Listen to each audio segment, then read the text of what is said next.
इंदिरा बहन शुरू करिए, चलिए। शालोम। जी। जय मसीह की। जय मसीह की। सभी को जय मसीह की शालोम। आइए हम प्रार्थना के इसमें जाए भाग में।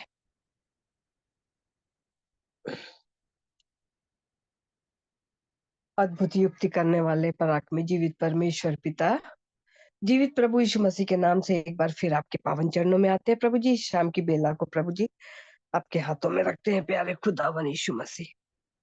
दिन भर आपने संभाला प्यारे खुदावन, उसके लिए धन्यवाद देते हैं प्यारे खुदावन। दिन भर आप हमारे साथ चले फिरे बोले प्यारे प्रभु जी, धन्यवाद देते हैं। आपकी शिक्षाओं में से हमको सिखाया प्यारे खुदावन, धन्यवाद देते हैं। जीवन की इस भाग दौड़ में प्यारे खुदावन, जबकि सारा संसार प्यारे खुदावन उसमें लगा हुआ है प्यारे खुदावन यीशु मसीह, हम उससे परे हटकर प्यारे खुदावन यीशु मसीह, विश्वासियों का छोटा सा झुंड प्यारे खुदावन आपकी मधुर मीठी आवाज को सुनने के लिए आपके चरणों में बैठा है प्यारे खुदावन।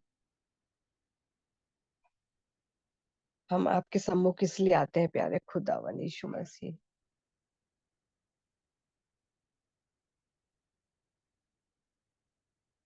विश्वास सुनने से और सुनना मसीह के वचन से होता है प्यारे प्रभु जी। आपका जीवित कलाम हमसे बोले और बातचीत करे प्रभु जी। अपने आप को प्यारे खुदावन यीशु मसीह आपके चरणों में रखते हैं प्यारे प्रभु जी। घुटनों का जीवन, प्रार्थना का जीवन, बोझ का जीवन दीजिए प्यारे खुदावन यीशु मसीह। इस वक्त इन परिस्थितियों में जब हम संसार की बातें को सुनते हैं, समझते हैं प्यारे खुदावन, और जब हम आपके कलाम से पढ़ते हैं प्यारे खुदावन यीशु मसीह, तो अब समय आ गया है आपके बच्चे पर पिताजी आपके बोझ को ले प्रभु जी, आपके बोझ को ले प्रभु जी।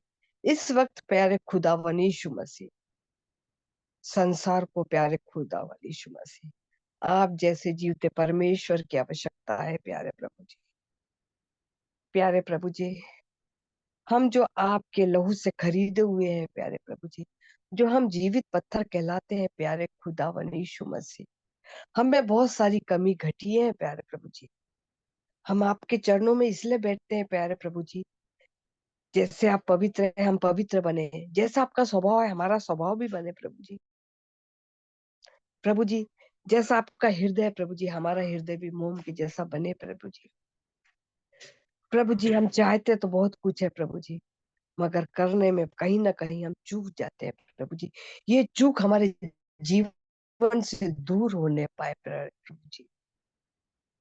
प्यारे प्रभु जी, जैसे आप सिद्ध है प्यारे खुदावन यीशु मसीह, हमें भी सिद्ध बनाइए प्रभु जी। हमें आपके बोझों को लेने का समय है प्रभु जी। फसलें पकी हुई हैं प्रभु जी, मजदूर थोड़े हैं प्रभु जी। हम खेतों के स्वामी से विनती करते हैं कि फसल पकी हुई फसलों को काटने के लिए मजदूर भेजे प्रभु जी। मजदूरों को तैयार करिए प्रभु जी। बहुत सारी भीड़ प्रभु जी मजदूरों की प्रभु जी आने पाए प्रभु जी, ताकि वो खड़ी और पकी हुई फसलों को काट सके प्रभु जी। सहायता मदद करिए प्रभु जी, जो आपके नाम से जाने जाते हैं प्यारे प्रभु जी, जो सारा संसार आपके नाम से इबादत करता है प्रभु जी, आपसे शिक्षा पाने की धुन में लगा रहता है प्रभु जी। प्रभु जी, बहुत सारी फौजें तैयार होने पाए प्यारे खुदावन यीशु मसीह, आप सहायता मदद करिए प्रभु जी। पौलुस जैसे प्रेरितों को तैयार करिए प्रभु जी। पौलुस जैसे प्रेरितों की कमी है प्यारे प्रभु जी, वो शिक्षाओं की कमी है प्यारे खुदावन यीशु मसीह। जिस प्रकार से प्रभु जी पौलुस देता था प्यारे खुदा, प्रभु जी सहायता मदद करिए प्रभु जी। इस मीटिंग के प्रभु जी चलाने वाले अमन भाई को प्रभु जी हम स्मरण करते हैं प्रभु जी, जिनकी परिवार की आशीषों के द्वारा प्रभु जी उनके कुटुंब में प्रभु जी हम शामिल होते हैं प्यारे प्रभु जी। उनकी ये दया, उनका ये परिश्रम, उनका ये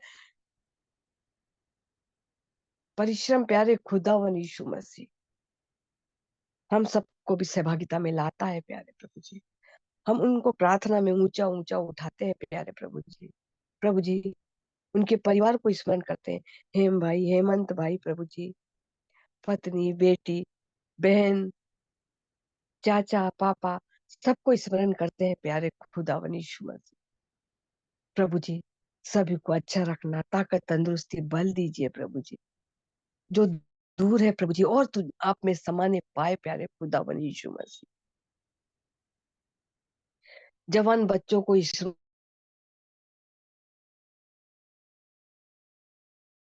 प्यारे प्रभु जी, प्रभु जी हमें दीजिए प्यारे प्रभु जी, ऐसे जवान बच्चे दीजिए प्रभु जी। प्रभु जी, आप हमारी सहायता मदद करते हैं, उसके लिए धन्यवाद देते हैं प्यारे प्रभु जी। इस जूम मीटिंग के एक एक मेंबरों को प्रभु जी आपके पवित्र सिंहासन के नजदीक लाते हैं प्यारे प्रभु जी। और प्रत्येक के लिए प्रभु जी, परिवारों के लिए प्रभु जी, प्रत्येक के लिए प्रभु जी हम प्रार्थना विनती करते हैं प्यारे प्रभु। प्रभु जी, जो दूर है वो पास आने पाए, और जो नजदीक है प्रभु जी आप में समझ आने पाए प्रभु जी। प्रभु जी सहायता मदद करिए प्रभु जी, हमारी बुद्धि को खोलिए प्यारे खुदा। प्रभु जी, हम सुने तो प्रभु जी केवल आपकी आवाज को सुने प्रभु जी। प्रभु जी हम उन प्रेरितों को स्मरण करते हैं प्रभु जी, पंकज भाई, आशीष भाई को प्रभु जी, शेखर भाई को प्यारे खुदावन यीशु मसीह। प्रभु जी, जब वो आपके नाम से प्रभु जी भटकी भेड़ों को प्यारे प्रभु जी आपके नजदीक लाने के लिए परिश्रम करते हैं प्रभु, सहायता मदद करिए प्रभु जी। संसार में फंसी हुई भेड़े प्यारे खुदावन यीशु मसीह आपके राज्य में आने पाए प्यारे प्रभु जी। बहुत सारी भेड़े आपके राज्य में आने पाए प्रभु, सहायता मदद करिए प्रभु जी। बेलादी, ज्योति बहन, आशीष नाग भाई, उनको भी हम प्रार्थना में स्मरण करते हैं प्यारे खुदावन यीशु मसीह। जब वो आपके कलाम से प्यारे खुदावन यीशु मसीह हम लोगों को सिखाते हैं प्यारे खुदावन यीशु मसीह। प्रभु जी उन्हें बहुत सारी आशीषों से नवाजिए प्यारे खुदावन यीशु मसीह, क्योंकि जो वचन की शिक्षा देता है प्यारे खुदावन, आपका वचन हमें सिखाता है, उससे हल्के में ना जाने। हाँ प्यारे प्रभु जी, धन्यवाद देते हैं प्यारे प्रभु जी। आज की मीटिंग को प्रभु जी आपके सामर्थ्य हाथों में दे देते हैं प्रभु जी। आपका कलाम हमसे आज के दिन क्या बोलना चाहता है प्रभु जी, आप हमसे बात करिए प्रभु जी। आज का मन्ना हमें खिलाइए प्यारे खुदा, वचनों का खुलना, गीतों का गाना, गवाहियों का प्यारे खुदा, सब आपकी महिमा का कारण होने पाए प्रभु जी। सब आपके नाम को और ऊंचा करने पाए प्रभु जी। और प्रभु जी आपका राज अति शीघ्र आने पाए प्यारे प्रभु। हम ऐसी प्रार्थना करते हैं प्यारे प्रभु, आपने मेरी प्रार्थना को सुना, उसके लिए धन्यवाद देती। यीशु मसीह आपके जलाली मीठे नाम से दुआ कर सुनिए और कबूल करिए प्रभु जी। आमीन आमीन।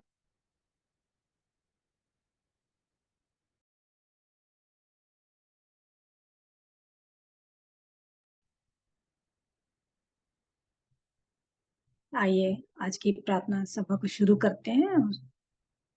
प्रार्थना कर लेते हैं। अनुग्रहकारी दयालु प्रेमी पिता परमेश्वर, प्रभु यीशु मसीह के पवित्र नाम में आपके चरणों में झुकते हैं, आपका धन्यवाद करते हैं आज के दिन के लिए। प्रभु जी आपने हमें से हर एक की सहायता की और आपने हमको जीवित रखा है। ये आपकी महाकरुणा का फल है कि प्यारे पिता हम मिट नहीं गए, परंतु आपकी बड़ी दया से हम जीवित पाए जाते हैं। आपका धन्यवाद करते हैं। आज के दिन में आपने इस तरह से हम सबको जितने जुड़ सके हैं नेट के माध्यम से जुड़े पाए हैं, और आपके चरणों में थोड़ी देर बैठना चाहते हैं और आपकी महिमा स्तुति करके आपके वचन के द्वारा जो बातों को सिखाना चाहते हैं उन बातों पे मन लगाने वाले बने, ऐसा आप दया करें। हमें से हर एक की सहायता करें। जितने भी लोग प्रभु जी जो पहले आते थे प्रभु जी, जुड़ते थे और आपके वचन की शिक्षाओं को देते थे और सीखते भी थे आपस में, हम सब मिलकर उन सबों को आपके हाथ में देते हैं प्रभु जी, कि उनका मन इन अंतिम समयों में, जबकि आपने कहा कि और भी इकट्ठे होना ना छोड़ो, तो होने दीजिए प्रभु जी कि वो मिलने और इकट्ठे होने के लिए, और हम सब एक साथ मिलकर एक दूसरे को अपने आशीषों को बांटने में प्रभु जी आप सहायता करें, ताकि हम सब एक साथ बढ़ने पाए प्यारे प्रभु जी, और कोई पिछड़ा ना रहे, गिरा ना रहे। सो प्रभु आप सहायता करें हर एक बातों में। प्रभु जी अपने जीवन को आपके हाथ में सौंपते हैं प्रभु जी। हर एक भाई बहन की सहायता करें, हर एक को प्रभु जी भला चंगा स्वस्थ रखें। और इस मौसम में प्रभु जी, जबकि बरसात है, बाढ़ आती है और बहुत सारे लोग बेघर हो जाते हैं, उन सब की सुधि लेने वाले परमेश्वर आप सहायता करें, ताकि वे अच्छी जगह पाए, रहने का स्थान उनको मिले प्रभु जी, और उनका भी दिनचर्या चलने पाए प्रभु जी। आर्थिक स्थिति से भी उबर सके प्रभु जी, ऐसी दया चाहते हैं प्रभु जी। प्रार्थना करते हैं प्यारे प्रभु जी हर एक उन जगहों के लिए जो एक सताव में क्रैश ही है हो गया। प्रभु जी। और दया करें प्यारे प्रभु जी की उनका जीवन प्रभु जी जो सताए जाते हैं प्रभु जी, आपकी दया से वो लोग संभाले जाएं प्यारे प्रभु, जो आपके पीछे चल रहे हैं और बहुत दुख उठाते हैं प्रभु जी, उनको समाज से निकाल करके खाना राशन सब बंद करके प्रभु जी उनको निकाल देते हैं प्यारे प्रभु। आप सहायता करें कि जो आपके पीछे हैं प्रभु जी, चल रहे हैं, उन पर ऐसी कृपा और दया हो कि सताने वाले लोग भी प्रभु जी उन्हें प्रभु जी हेल्प कर सके, सहायता कर सके, ऐसा हो जाए प्रभु जी, और वो सच्चाई को बता नहीं पाए प्यारे प्रभु। आप सहायता करें, इसलिए उन सारे गांव को प्रभु जी जो हमारे पास लिस्ट में है प्यारे प्रभु जी, जिन्हें हम प्रार्थना में रखते हैं प्रभु जी, आपके हाथ में सौंपते हैं कि वहाँ के लोग और प्रभु जी संभाले जाएं, और सताने वाले लोग भी प्रभु जी दया करें कि वो भी आपके वचन को और आपके प्रेम को जान सके, ऐसी सहायता होने पाए प्रभु जी। सो प्रभु आप सहायता करें हर एक बातों में, और जितने बीमार हैं प्रभु जी हर एक को स्मरण करते हैं। और सुनीता बहन को आपने चंगाई दी, आपका धन्यवाद प्रभु जी। इंदिरा बहन को भी आपने अच्छा रखा है प्रभु जी, उनके लिए भी धन्यवाद देते हैं प्यारे प्रभु जी। और भी जो शारीरिक बलहीनता है या जो भी कमी है प्रभु जी, कमजोरी है, वो यीशु मसीह के नाम से दूर होने पाए। हेमंत भी अभी पूरी रीति से तंदुरुस्त होने पाए प्यारे प्रभु जी। शेखर भाई और उनके सारे परिवार के लोगों को याद करते हैं जो शोकित है प्रभु जी, उन पर भी आपकी दया हो प्रभु जी। जो भी उन लोग आपस में मिलकर जो भी प्यारे प्रभु जी आगे की योजना को बनाते हैं, जैसे भी प्रभु सब बातों में आप सहायता करें। हर एक रिश्तेदार शांति पाने पाए प्रभु जी, ऐसी दया चाहते हैं प्रभु जी। उसी प्रकार से बहुत सारे हमारे कलीसिया के भी प्रभु जी बीमार है, करुणा बहन को, जैस्मिन को प्रभु जी आपके हाथ में देती हूँ, पूर्ण रीति से स्वस्थ होने पाए प्यारे प्रभु जी। और रोनी के लिए प्रभु जी, जबकि उसे भी फीवर आ रहा है, वायरल है प्रभु जी, वो पूरी रीति से तंदुरुस्त होने पाए, जल्द से जल्द पूरे अच्छा हो जाए प्रभु जी, ऐसी सहायता चाहती है। और भी प्रभु जी जितने बीमार लोग हैं प्रभु जी, आप खुद की सहायता करें।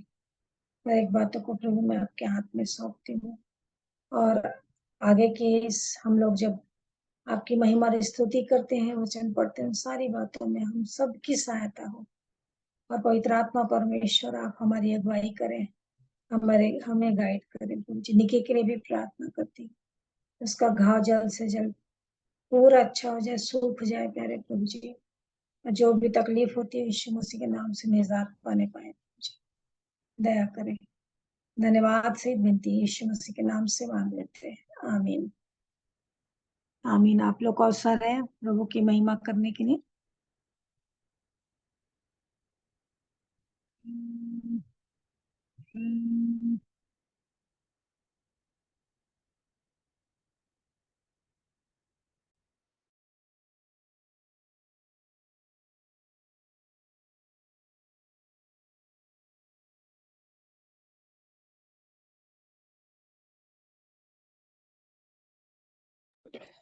वे प्रभु की महिमा में।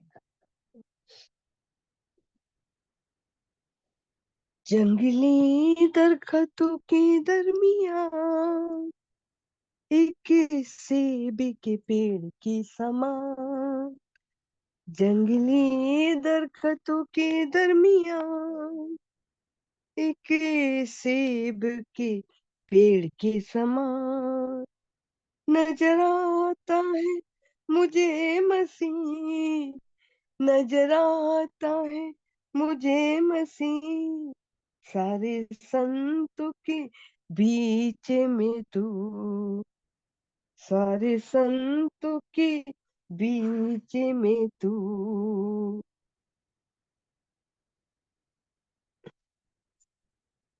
तू ही है नरगिस शारून का, तू शोषण की वादियों का, तू ही है नरगिस शारून का, और तू शोषण की वादियों का। संतों में है तू अति पवित्र, संतों में है तू अति पवित्र, कैसा कामिल और शान से भरा, कैसा कामिल और शान से भरा। हम करूं तेरी ये प्रभु, हम करूं तेरी ये प्रभु, और शुक्र गुजारी से मैं, और शुक्र गुजारी से मैं, इत्र के समान है तेरा नाम, खुशबू फैलाता है जहां में, इत्र के समान है तेरा नाम, खुशबू फैलाता है जहां में, तंगी मुसीबत और बदनामी में, तंगी मुसीबत और बदनामी में, बना तेरे समान खुशबूदार हमें, बना तेरे समान खुशबूदार हमें। हम करूं तेरी प्रभु अपने जीवन में, जंगल के सफर में, गाऊं शुक्र गुजारी से मैं, गाऊं शुक्र गुजारी से मैं, घबराहट की लहरों से डर, डूबूं दुखों के सागर में, घबराहट की लहरों से डर, डूबूं दुखों के सागर में, अपने जोरावर हाथ को बढ़ा, अपनी जोरावर हाथ को बढ़ा, मुझे अपने सीने से लगा, हमें अपने सीने से लगा। हम करूं तेरी ये प्रभु अपने जीवन के जंगल के सफर में, गाऊं शुक्र गुजारी से मैं, हालेलुया, गाऊं शुक्र गुजारी से मैं, अभी आ रहा हूँ मैं तेरे पास, पूरी करने को तेरी मर्जी, अभी आ रहा हूँ मैं तेरे पास, पूरी करने को तेरी मर्जी, ताकि दे दूं मैं काम को अंजाम, ताकि दे दूं मैं काम को अंजाम, पाऊं तेरे दीदार के इनाम, पाऊं तेरे दीदार के इनाम। हम करूं तेरी प्रभु अपने जीवन के जंगल के सफर में, गाऊं शुक्र गुजारी से मैं, हालेलुया गाऊं शुक्र गुजारी से मैं, अभी आ रहा हूँ मैं तेरे पास, पूरी करने को तेरी मर्जी, अभी आ रहा हूँ मैं तेरे पास, पूरी करने को तेरी मर्जी, ताकि दे दूं मैं काम को अंजाम, ताकि दे दूं मैं काम को अंजाम, पाऊं तेरे दीदार की नाम, पाऊं तेरे दीदार की नाम। आमीन। धन्यवाद।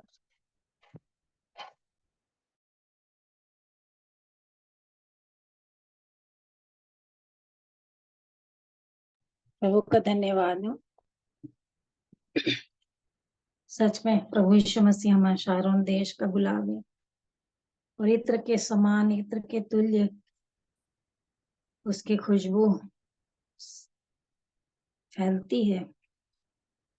श्रेष्ठ गीत में लिखता है कि जिससे कुमारियां प्रेम रखती हैं, ऐसा वो हमारा प्रभु है। प्रभु का धन्यवाद हो। और भी आप लोग को अवसर है प्रभु की महिमा करने के लिए। एक प्रभु की स्तुति मैं भी गा लेती हूँ। अपना लहू दे, अपना लहू दे, मन को मैं धो लूं, मन को मैं धो लूं, दिल में उतर आ, दिल में उतर आ, दिल को मैं खोलूं, दिल को मैं खोलूं, अपना लहू दे, अपना लहू दे, मन को मैं धो लूं, मन को मैं धो लूं। यूं चलते चलते थक गया हूँ मैं, यूं चलते चलते थक गया हूँ मैं, अपनी ही मर्जी से जिया हूँ मैं, अपनी ही मर्जी से जिया हूँ मैं। सब नाते तोड़ के, सब रिश्ते छोड़ के, सब नाते तोड़ के, सब रिश्ते छोड़ के, तेरे संग हो लूं, तेरे संग हो लूं, अपना लहू दे, अपना लहू दे, दिल को मैं खोलूं, मन को मैं धो लूं। दुनिया में झूठ है, रुसवाई है, दुनिया में झूठ है, रुसवाई है, तेरे ही पास बस भलाई है, तेरे ही पास बस भलाई है,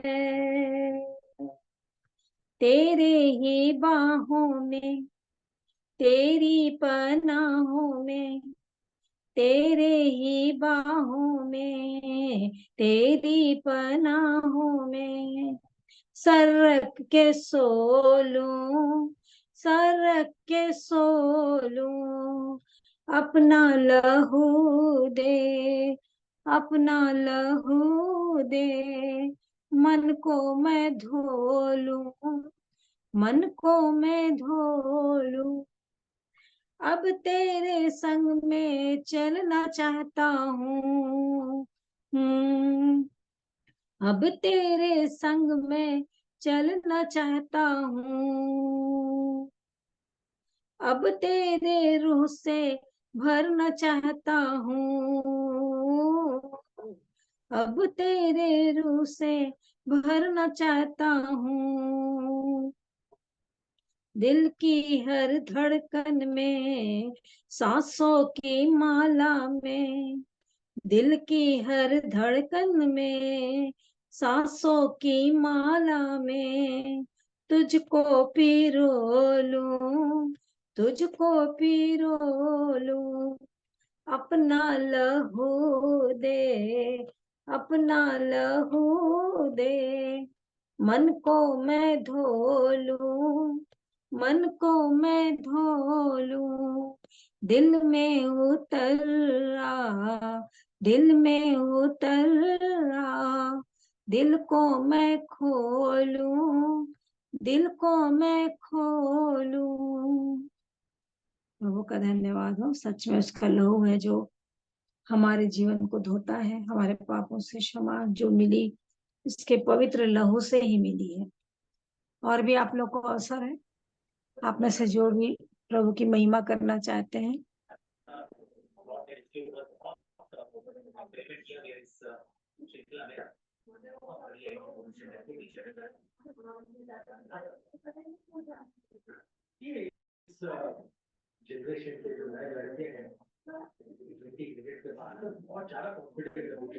आपके आप लोग में से कोई भी स्तुति करना चाहते हैं करिए, या गवाही देना चाहते हैं।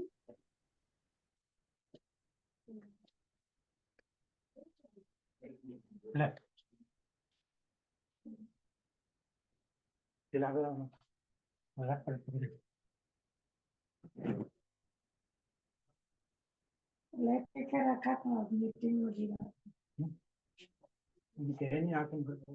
बोली तो हम सुनाई देते हैं।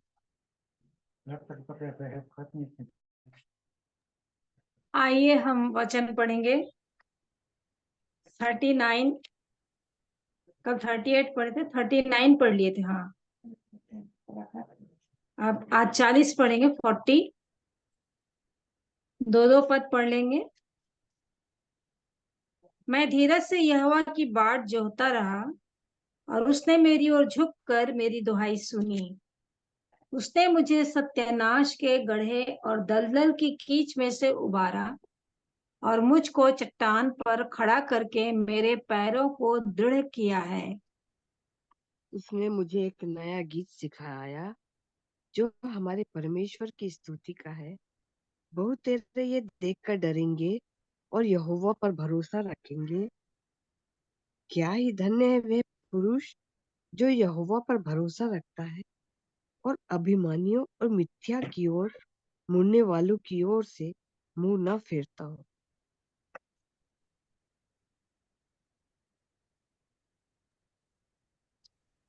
हे मेरे परमेश्वर यहोवा, तूने बहुत से काम किए हैं। जो आश्चर्य कर्म और कल्पनाएं तू हमारे लिए करता है वह बहुत सी है। तेरे तुल्य कोई नहीं। मैं तो चाहता हूँ कि खोल कर उनकी चर्चा करूं, परंतु उनकी गिनती नहीं हो सकती। मेल बलि और अन्न बलि से तू प्रसन्न नहीं होता। तूने मेरे कान खोद कर खोले हैं। होम बलि और पाप बलि तूने नहीं चाहा। तब मैंने कहा, देख मैं आया हूँ, क्योंकि पुस्तक में मेरे विषय ऐसा ही लिखा हुआ है। हे मेरे परमेश्वर, मैं तेरी इच्छा पूरी करने से प्रसन्न हूँ और तेरी व्यवस्था मेरे अंतरकरण में बसी है। मैंने बड़ी सभा में धर्म के शुभ समाचार का प्रचार किया है। देख, मैंने अपना मुंह बंद नहीं किया। हे यहोवा, तुझे जानता है, मैंने तेरा धर्म मन ही में नहीं रखा। मैंने तेरी सच्चाई और तेरे किए हुए उद्धार की चर्चा की है। मैंने तेरी करुणा और सत्यता बड़ी सभा से गुप्त नहीं रखी। भजन संहिता 40 उसका 11वां अध्याय। हे यहोवा, तू भी अपनी बड़ी दया मुझ पर से ना हटा ले। तेरी करुणा और सत्यता से निरंतर मेरी रक्षा होती रहे। सहायता के लिए क्योंकि प्रार्थना। मैं 12वां अध्याय। क्योंकि मैं अनगिनत बुराइयों से घिरा हुआ हूँ, मेरे अधर्म के कामों ने मुझे आ पकड़ा और मैं दुष्ट दृष्टि नहीं उठा सकता। वे गिनती में मेरे सिर के बालों से भी अधिक है। इसलिए मेरा हृदय टूट गया। पढ़िए आप हे 13वां यहोवा, अध्याय। हे यहोवा, कृपा करके मुझे छुड़ा ले। हे यहोवा, मेरी सहायता के लिए फुर्ती कर।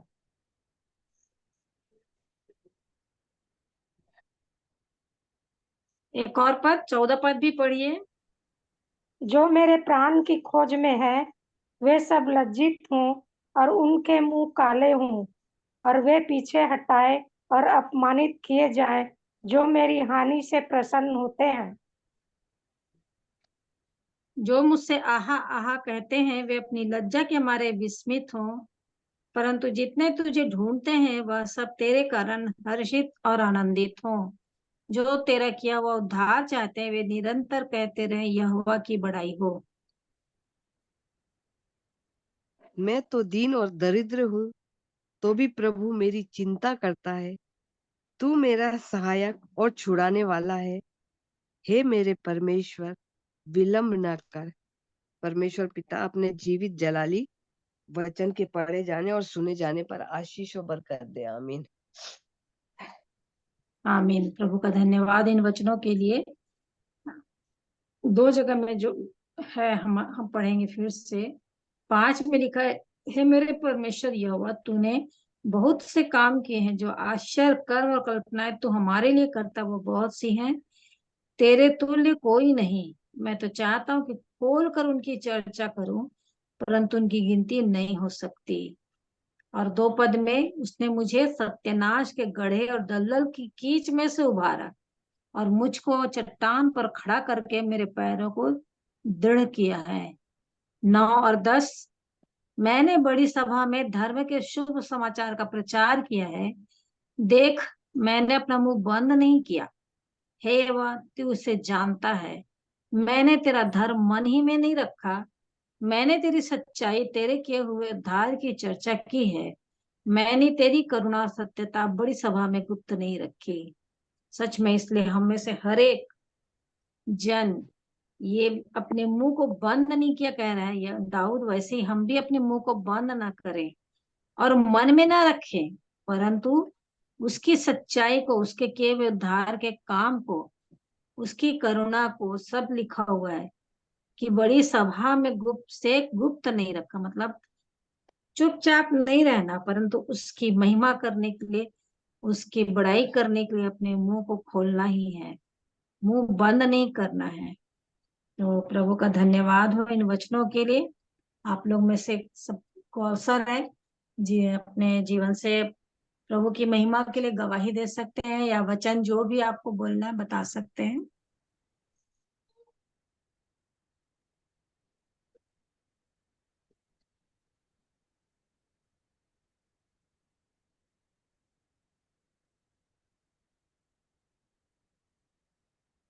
परमेश्वर का धन्यवाद करती हूँ आज के दिन के लिए। प्रभु ने मुझे दिन भर अच्छा रखा, वायरल इन्फेक्शन से बचाया। वीकनेस है, प्रभु वो भी दूर कर देगा। प्रभु मुझे ताकत, तंदुरुस्ती दे और अपने नजदीक चरणों में बैठे रहने का अवसर हमेशा प्रदान करता रहे। और जो कुछ मैं सीखूं, मैं केवल अपनी भलाई के लिए अपने तक ही ना रखूं, पर दूसरों को भी कहने वाली बन सकूं। तो कुछ वचनों को पढ़ती हूँ प्रभु की महिमा के लिए।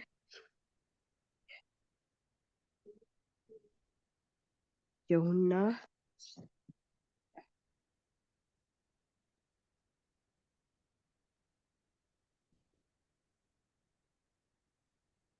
यूहन्ना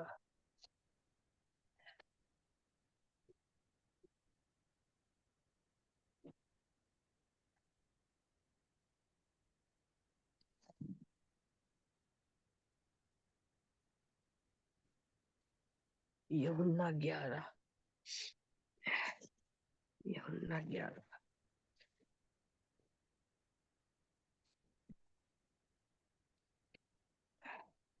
11 का 3 वचन से।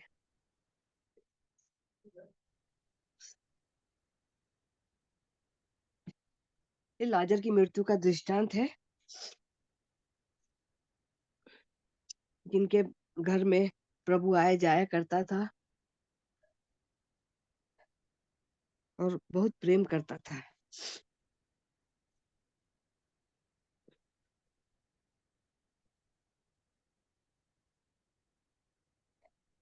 तीसरा अध्याय से पढ़ रही हूँ मैं।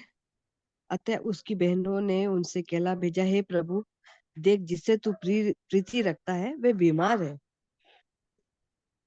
कुछ कुछ चीजें ऐसी है, हम प्रभु से प्रार्थना करते हैं और हमको उसी समय में उसका उत्तर नहीं मिलता है।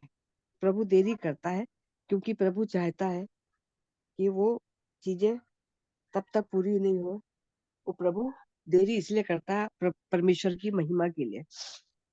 जब उनकी बहनें ये बोल रही थी, ये सुनकर यीशु ने कहा, चौथा अध्याय, ये बीमारी मृत्यु की नहीं परंतु परमेश्वर की महिमा के लिए, जिसके द्वारा परमेश्वर की पुत्र की महिमा हो। हालेलुया। पांचवा अध्याय, यीशु मार्था और उसकी बहन और लाजर से प्रेम रखता था। फिर भी उसने उनसे सुना कि वे बीमार है, तो जिस स्थान पर वह था वहां 2 दिन और ठहर गया। हम सबको मालूम है कि उसके बाद क्या हुआ है, मगर बात यह है कि जिससे प्रेम रखता है वे प्रभु उनके घर में ठहरता भी है। बाकी का दृष्टांत हमको सब मालूम है। हम सब जानते हैं कि यीशु मसीह ने किस प्रकार से लाजर को जिलाया। तीसरे दिन हम पढ़ेंगे उत्पत्ति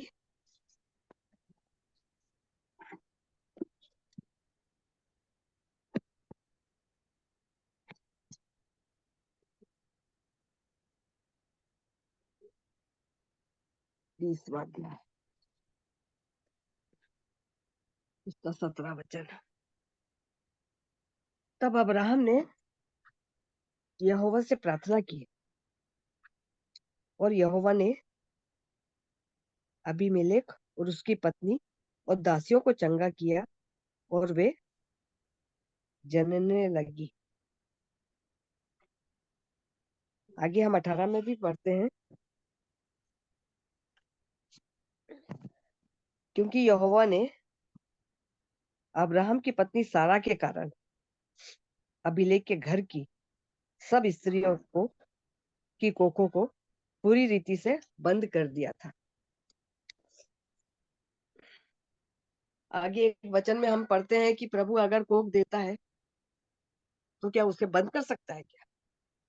हमने ये भी पढ़ा था। आगे 21 के 1 में, यहोवा ने जैसा कहा था वैसा ही सारा की सुधि ले कि वे उसके साथ अपने वचन के अनुसार किया।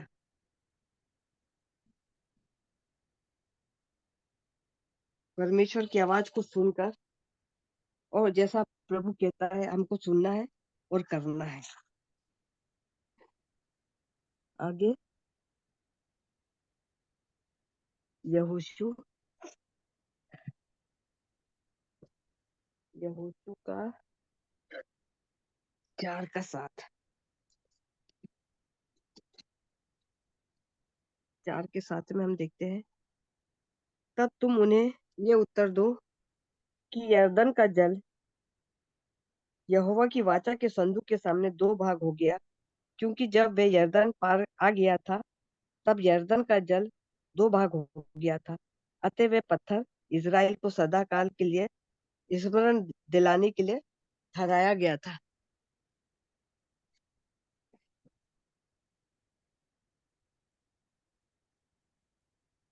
बहुत भाप आ रही है चश्मे के कारण।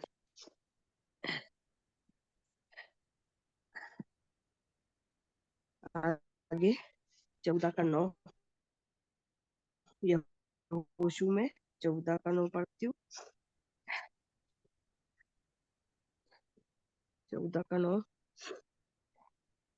तब उस दिन मूसा ने शपथ खाकर मुझसे कहा, तूने पूरी रीति से मेरे परमेश्वर यहोवा की बातों का अनुकरण किया है। इस कारण निस्संदेह जिस भूमि पर तू अपने पांव धर आया है वे सदा के लिए तेरा और तेरे वंश का भाग होगा।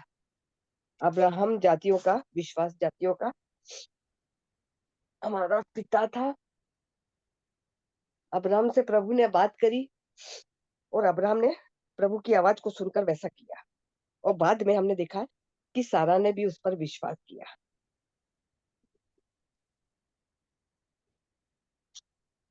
आगे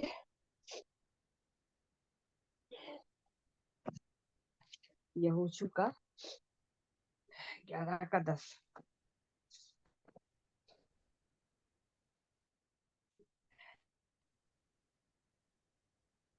समय यहोशू ने घूमकर हासोर को, जो पहले उन सब राज्यों में मुख्य था, ले लिया और उसके राजा को तलवार से मार डाला।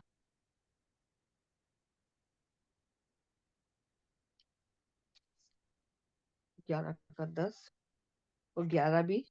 और जितने प्राणी उसमें थे उन सबों को उन्होंने तलवार से मारकर नष्ट किया और किसी प्राणी को जीवित न छोड़ा। और हासोर को यहोशू ने आग लगाकर फुकवा दिया।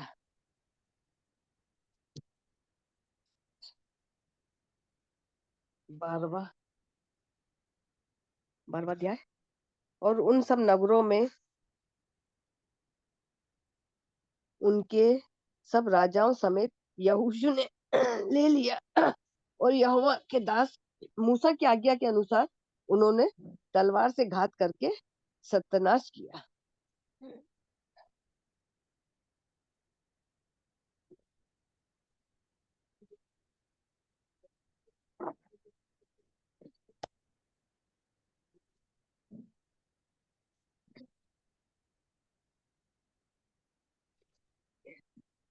इफिसियों 1 का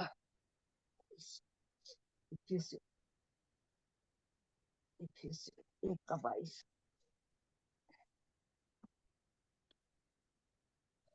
और सब कुछ उसके पांव तले कर दिया, और उसने सब वस्तुओं पर शिरोमणि ठहराकर कलीसिया को दे दिया।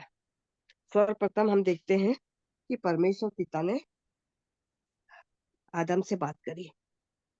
आदम ने उसके आवाज को पिता परमेश्वर की सुना, और उसके अनुसार उसने और सारा ने किया। और परमेश्वर ने जो उस पर विश्वास करेंगे उसने सब वस्तुओं को 2000 साल पहले हमारे पांव तले कर दिया, और सब वस्तुओं का शिरोमणि ठहराकर कलीसिया को दे दिया। परमेश्वर धर्मी है, पवित्र है, और उसकी कलीसिया भी जो धर्मी है, पवित्र है, जो आत्मिक कलीसिया है। परमेश्वर ने ये सब चीजें अपनी कलीसिया को 2000 साल पहले दिया है। और बात यह है कि अगर हम उस कलीसिया के सदस्य हैं तो हमें इन सब चीजों को रिसीव करना है और लेना है, और उसके वचनों पर आगे ध्यान लगाना है। इफिसियों 5 का 32।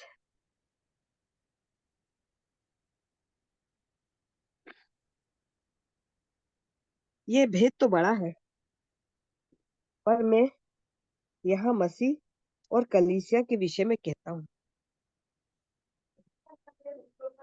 आगे, पर तुम में से हर एक अपनी पत्नी से अपने समान प्रेम रखे, और पत्नी भी अपने पति का भय माने। परमेश्वर का भय मानना, उसकी आज्ञाओं को सुनना और उस पर रात दिन ध्यान लगाना, और सुनने के बाद उस पर चलना प्रभु चलने में सहायता करे प्रत्येक की। आगे इफिसियों 1 का 23 भी पढ़ते हैं। 1 का 23। और ये उसकी देह और इसी की परिपूर्णता है, जो सब में सब कुछ पूर्ण करता है। मसीह, हम बोलते हैं परमेश्वर का हम मंदिर है, परमेश्वर हमारे अंदर वास करता है, और हमारे साथ चला फिरा करेगा। जब हम ये बोलते हैं तो यह देह उसकी है, उसकी परिपूर्णता है और सब कुछ वह पूर्ण करेगा। जो कुछ भी अधूरापन है प्रभु हमारे में से मिटाएगा। हम आशीष के बारे में पढ़ते हैं। परमेश्वर की दी हुई आशीष है उत्पत्ति 12।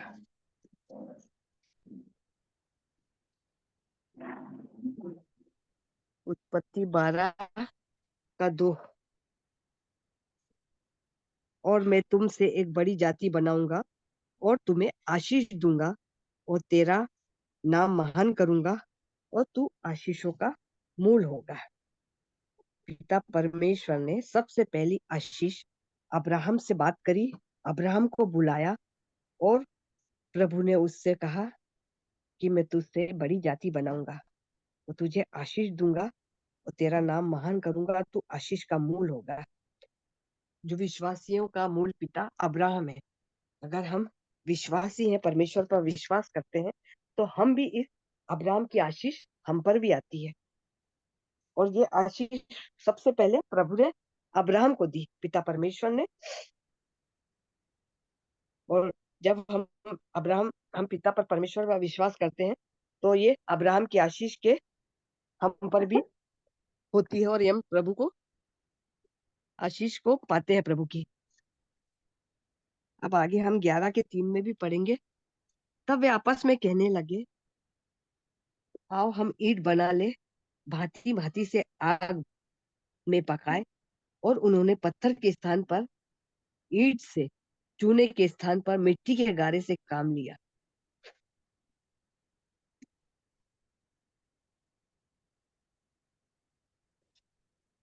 पंद्रह का 1। इन बातों के अभी पश्चात यहोवा का ये वचन दर्शन में अब्राहम के पास पहुंचा, हे अब्राहम मत डर, तेरी ढाल और मैं तेरा प्रतिफल हूँ। परमेश्वर की आवाज को सुना और प्रभु ने उससे बात करी और उसने उस पर विश्वास किया। हम 11 के 2 में भी पढ़ेंगे। उस समय लोग पूर्व की ओर चलते चलते शिनार देश में एक मैदान पर आकर उसमें बस गए।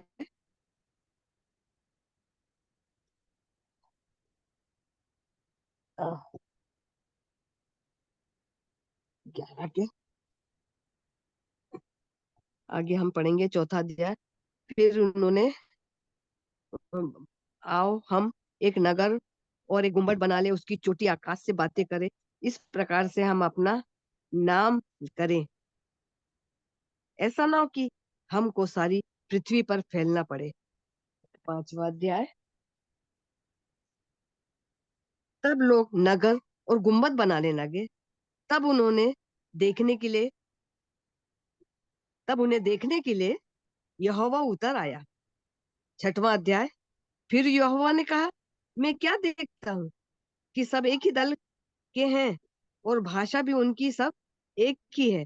तब उन्होंने ऐसा ही काम भी आराम किया और अब जो कुछ वे करने का यत्न करेंगे उनमें से कुछ भी उनके लिए अनहोना ना होगा।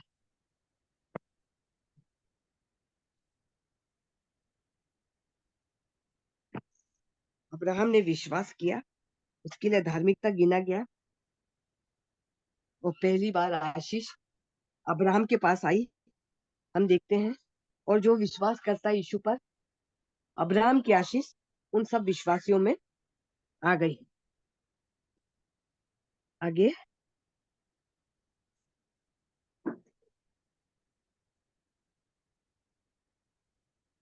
भजन संहिता 71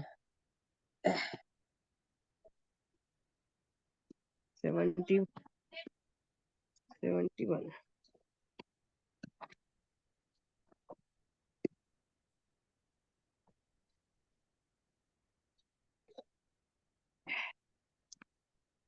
71 का 2 अध्याय। तू तो धर्मी है, मुझे छुड़ा और मेरा उद्धार कर, मेरी ओर कान लगा और मेरा उद्धार कर।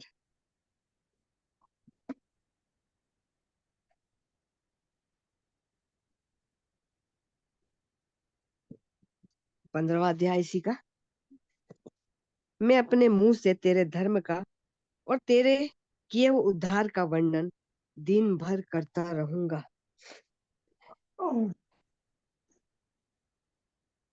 आगे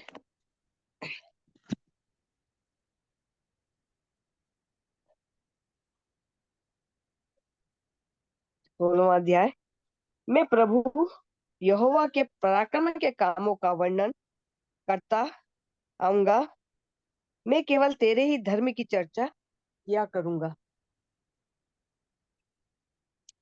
आगे हम 24वां अध्याय इसी का 24वां।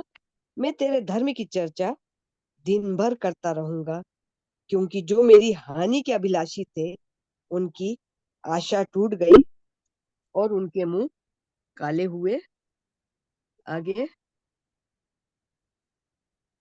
16 का 7, भजन का 16 का 7।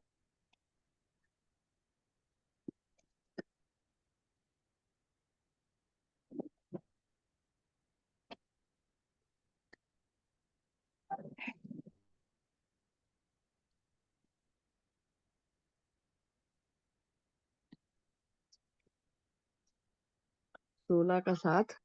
परंतु अब उनसे मुझे उकता दिया है, उसने मेरे सारे परिवार को उजाड़ दिया है। 30 का 5।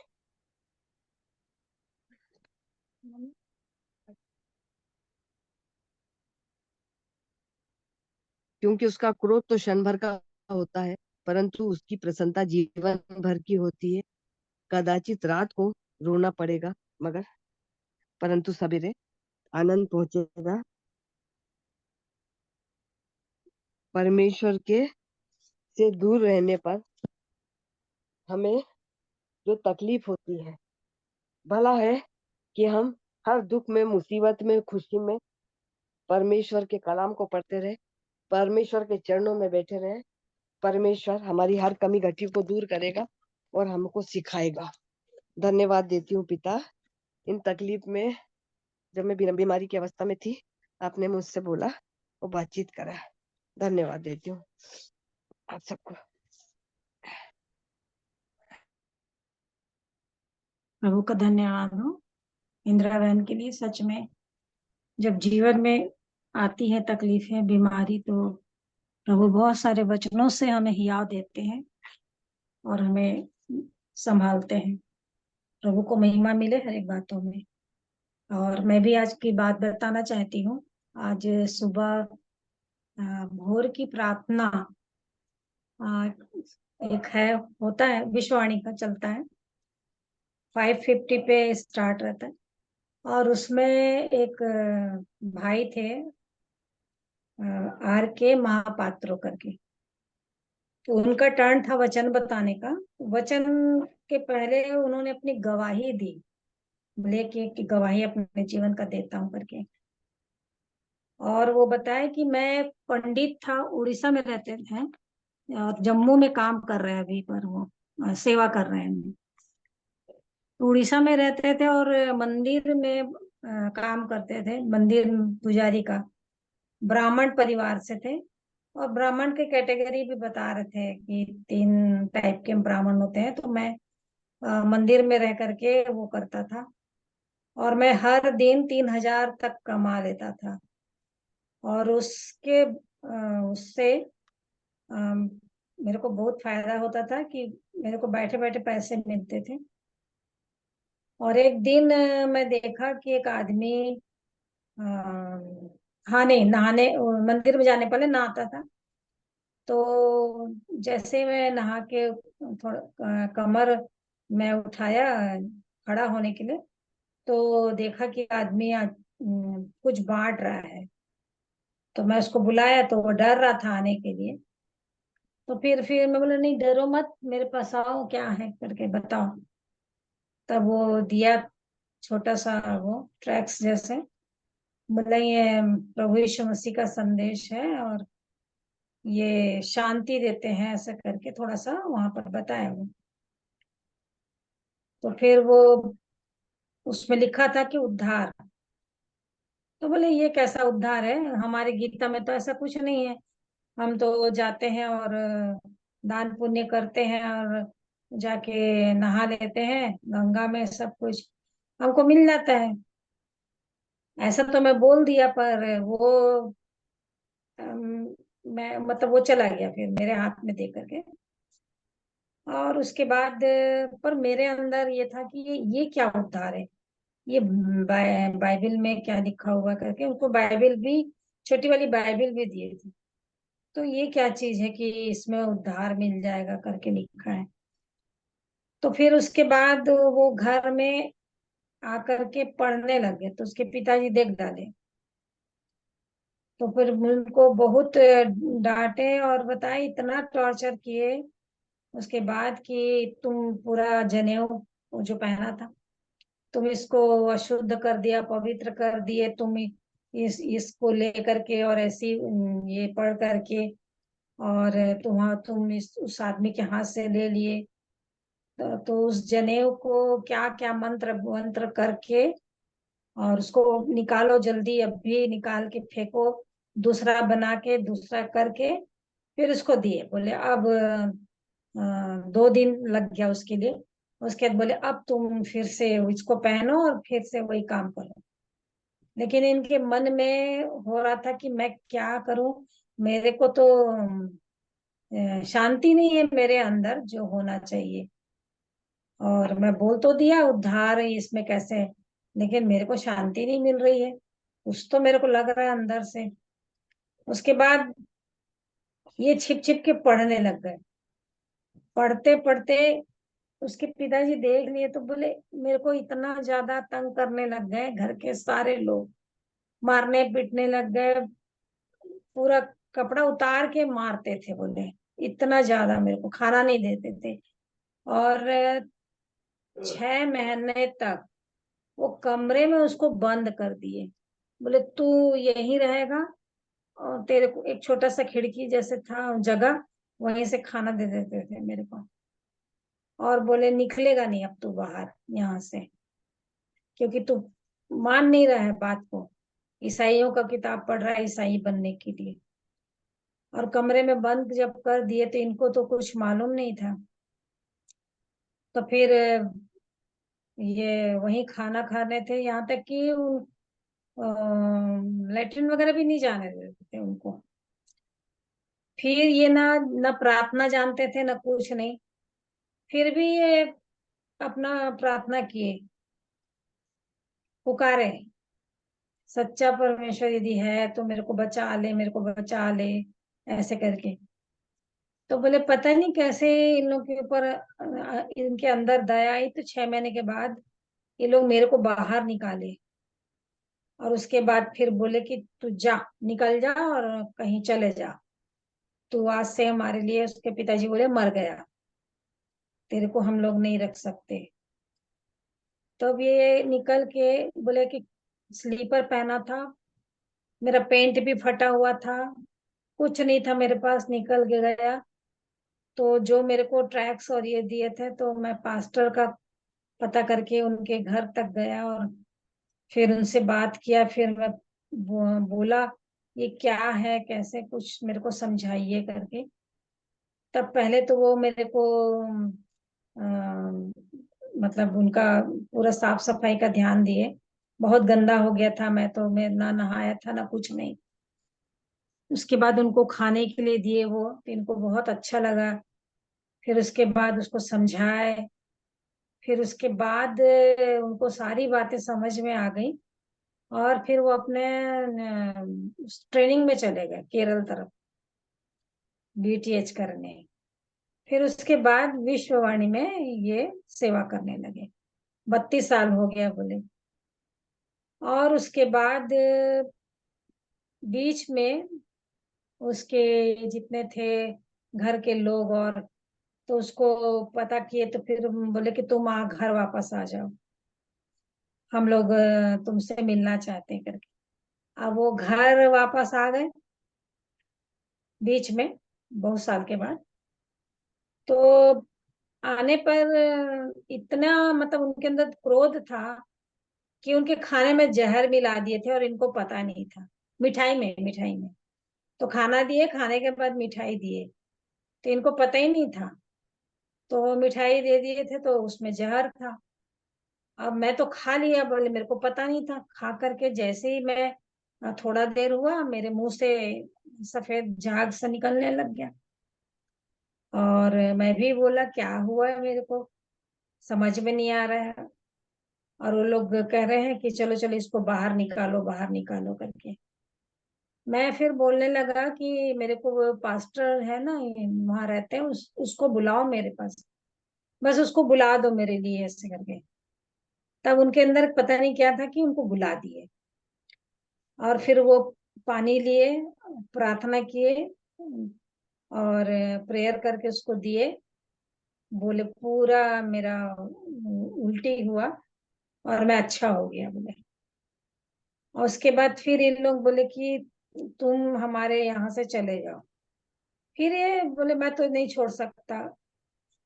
और मैं उनको बताया भी, सुनाया भी, लेकिन वो बोले नहीं, तुमको बनना तुम करो ईसाई, तुम निकलो यहाँ से। फिर वो चले गए और उधर विश्ववाणी के उसमें काम करने लग गए। तो बोले बहुत मैं दुख को सहा हूँ, बहुत ज्यादा। मतलब वो बताते बताते रो रहे थे, इतना ज्यादा था। बोले इतना मेरे को सताए हैं कि मैं बता नहीं सकता करके, मेरे घर वाले बोले। और उसके बाद फिर बताया कि जब मैं इस जीवन में आ गया तो मेरे को ये लोग आरएसएस, और जहां भी जाता था तो मेरे को देखते थे कि क्या करता है करके, तो वो लोग मेरे को कभी नाली में मारपीट के नाली में फेंक देते थे, कहीं भी फेंक देते थे मेरे को। लेकिन मैं प्रभु को बोल दिया, मैं छोड़ूंगा नहीं, कुछ भी होता रहे मैं चलूंगा, आपके पीछे ही रहूंगा। तो इतना अच्छा वो आखिरी में थोड़ी देर के लिए संदेश दिए कि फिलिप्पी 4:4 में जैसे कि लिखा, प्रभु में सदा आनंदित रहो।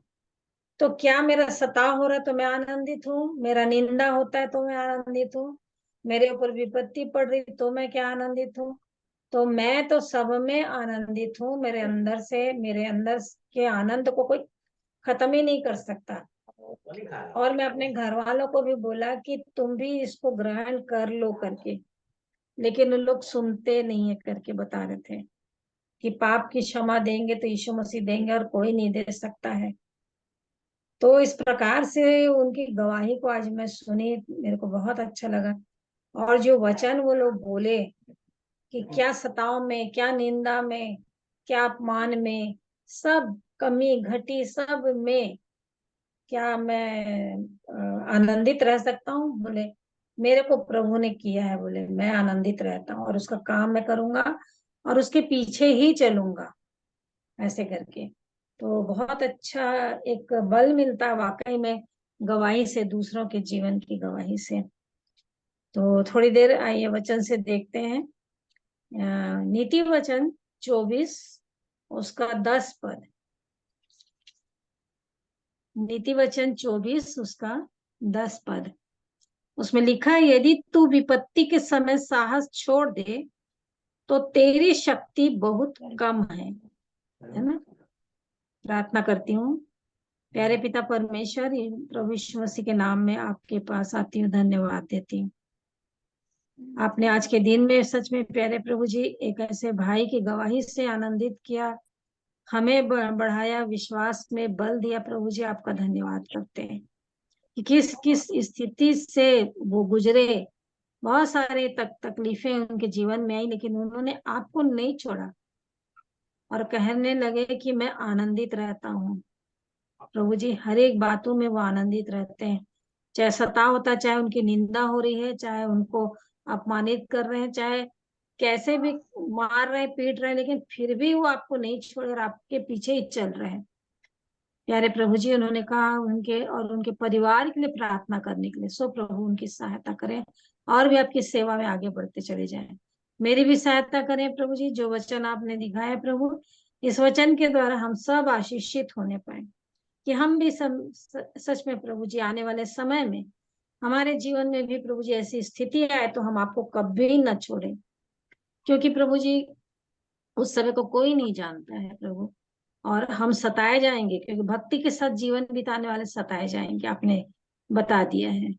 इसलिए प्रभु हम हर परिस्थिति में तैयार रहें, हमें बलवंत करें, हमें हियाव दें, हमें आनंदित रखें, और एक विश्वास का जीवन और भी हमारा बढ़ता चला जाए, क्योंकि आप हमारे साथ हैं। अपने जीवन को आपके हाथ में सौंपते हैं, सारे सुनने वालों पर आपका अनुग्रह हो। विनती प्रभु यीशु मसीह के नाम से मांगती हूँ, आमीन। लिखा है, यदि तू विपत्ति के समय सांस छोड़ दे, तेरी शक्ति बहुत कम है। विपत्ति तो आएगी ही, चाहे किसी भी रूप में रहे, हमारे जीवन में आएगी ही। और विपत्ति आने का कारण भी ये रहता है कि प्रभु हमें परखते रहते हैं, क्योंकि लिखा है ना याकूब में कि नाना प्रकार की परीक्षाओं में पड़ो तो इसे आनंद की बात समझो, क्योंकि विश्वास से धीरज उत्पन्न होगा, और धीरज को पूरा काम करने दो। तो ये बात होगी ही, चाहे दुख हो, चाहे कैसी भी स्थिति हो, चाहे बीमारी हो, चाहे कोई भी समस्या हो, चाहे परेशानी हो, चाहे बच्चों की बात हो, चाहे घर का हो, कुछ भी है, चाहे नौकरी नहीं है, कोई भी प्रकार की, कुछ किसी भी प्रकार की परेशानी है जीवन में है, और इस समय यदि हम साहस छोड़ दें तो लिखा है कि तेरी शक्ति बहुत कम है ना। और जी यहीं पर लिखा हुआ है 27:12 में, बुद्धिमान मनुष्य विपत्ति को आती देख कर छिप जाता है, और भोले लोग आगे बढ़े चले जाते हैं और हानि उठाते हैं। और वाकई में यही होता है, बहुत सारे लोग जानते रहते हैं कि आगे ये है, मतलब जैसे कि मोड़ रहता है तो उसमें लिखा रहता है कि आगे अंधा मोड़ है, कहीं पे कुछ रहता है, डायरेक्शन लिखा रहता है, स्पीड के बारे में लिखा रहता है कि कम चलाएं, धीमा चलाएं, ऐसा ऐसा लिखा रहता है। लेकिन कई लोग क्या करते हैं कि आ, अपना वो देख करके, क्या बोले, अपना कॉन्फिडेंस, ऐसा ओवर कॉन्फिडेंस करते हैं, और उस जो लिखा रहता है नियम, उसका उल्लंघन करते हैं और आगे निकलते हैं कि हम और स्पीड से चला लेंगे, कुछ भी कर सकते हैं। और वो लोग का एक्सीडेंट हो जाता है, तब क्या होता है, हानि उन्हीं की होती है। तो जो लोग भोले होते हैं वो लोग आगे बढ़े चले जाते हैं और हानि उठाते हैं। और इसलिए परमेश्वर का वचन कहता है कि यदि तू विपत्ति के समय साहस छोड़ दे तो तेरी शक्ति बहुत कम है। और आज के दिन भी वचन में हम लोग पढ़े हैं, नीति वचन 6, उसमें भी लिखा हुआ है, 12 से पढ़ती हूँ। ओछे, नीति वचन 6 का 12, ओछे और अनर्थकारी को देखो, वह टेढ़ी टेढ़ी बातें बकता फिरता है, वह नैन से सैन और पांव से इशारा करता और अपनी उंगलियों से संकेत करता है, उसके मन में उलट फेर की बातें रहती हैं, वह लगातार बुराई गढ़ता है और झगड़ा झगड़ा रगड़ा उत्पन्न करता है। इस कारण उस पर विपत्ति अचानक आ पड़ेगी, वह पल भर में ऐसा नाश हो जाएगा कि बचने का कोई उपाय नहीं रहना रहेगा। तो इस प्रकार से विपत्ति अचानक आती है, अचानक आ पड़ेगी, और पल भर में क्या हो जाएगा, नाश हो जाएगा। इसलिए ये जैसे कि लिखा हुआ है लूका 21, उसको भी देखेंगे कि क्या होगा आने वाले समय में। परमेश्वर अपने वचन से हम सबको पहले से ही हिदायत कर देते हैं, सचेत कर देते हैं, सावधान कर देते हैं। उसका 21 का 34 से मैं पढ़ रही हूँ। इसलिए सावधान रहो, ऐसा ना हो कि तुम्हारे मन खुमार और मतवालेपन और इस जीवन की चिंताओं से सुस्त हो जाए, और वह दिन तुम पर फंदे की नाई अचानक आ पड़े, क्योंकि वह सारी पृथ्वी के सब रहने वालों पर इसी प्रकार आ पड़ेगा। इसलिए जागते रहो और हर समय प्रार्थना करते रहो कि तुम इन सब आने वाली घटनाओं से बचने और मनुष्य के पुत्र के सामने खड़े होने के योग्य बनो। अभी हम लोग पढ़े नीति वचन 6 में कि विपत्ति अचानक आ पड़ेगी, है ना। और यहाँ पर भी इसी बात को कह रहा है कि वह दिन तुम पर फंदे की नहीं अचानक आ पड़ेगा। तो ये सब कुछ अचानक होगा, है ना। पहला थिस्सलुनीकियों उसका 5, तो वहां पर भी लिखा हुआ है 2 में, पहला थिस्सलुनीकियों 5 उसका 2, क्योंकि तुम आप ठीक जानते हो कि जैसा रात को चोर आता वैसा ही प्रभु का दिन आने वाला है। जब लोग कहते हैं कि कुशल है और कुछ भय नहीं, तो उन पर एकाएक विनाश आ पड़ेगा। तो इस प्रकार से एकाएक अचानक विनाश आ पड़ेगा। तो इस प्रकार से विपत्ति अचानक आ पड़ेगी, इसलिए कह रहे हैं सावधान रहो। अचानक आ जाएगा, इसलिए सावधान रहो। क्या करो तुम इसके लिए? जागते रहो और हर समय प्रार्थना करते रहो कि तुम इन आने वाली घटनाओं से बचने और मनुष्य के पुत्र के सामने खड़े। 2 काम रहेगा, उसको तुम करो। इसके लिए तुम प्रार्थना करते रहो और जागते रहो, आत्मा में जागृत रहना और प्रार्थना करते हैं। कुलुस्सियों 4 में लिखा है कि धन्यवाद के साथ प्रार्थना में जागृत रहो।